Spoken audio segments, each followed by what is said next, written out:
Well, Happy New Year. It is January the 2nd, 2023, and I decided I have a couple more days before I have to go back to work. Boy, that's going to be rough. And I thought I would make something new. Bread machine sauerkraut rye bread.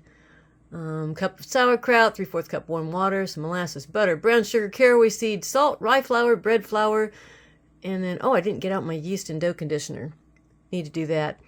Anyway, rye bread, kind of a winter thing for me. I don't know, it goes well with hearty kind of soups. So since I was going to make a ham cabbage soup today, I thought I would make some rye bread to go with it. Never made this before. In fact, it seems kind of weird to have sauerkraut in bread. So I got to take a cup of that. I'll rinse it and drain it. This is, my homemade sauerkraut. We've got butter, we've got molasses, we have the warm water. That's for my tea. That's different. What do we have here? Salt, brown sugar, the rye flour that I ground, some high gluten pizza flour.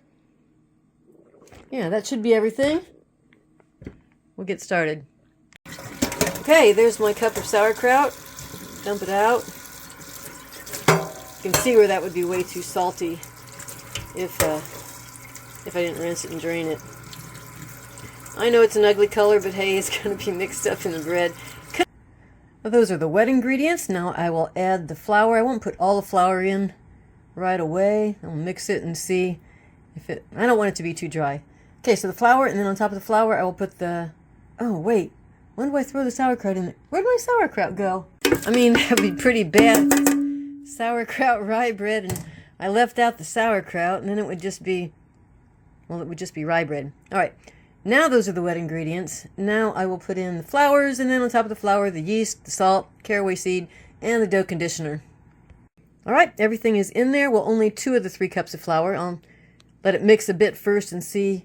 I don't think it'll take that whole last cup of flour since I'm using high gluten flour, but we'll see.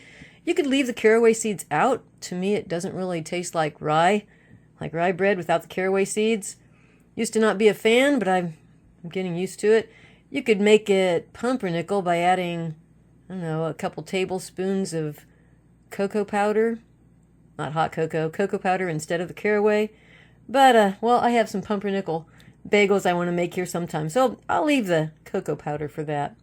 All right, let's mix it up. Well, that looks like a mess. I will add in a 1/2 cup of that last cup of flour. See what that does. I'll bake this on a wheat setting.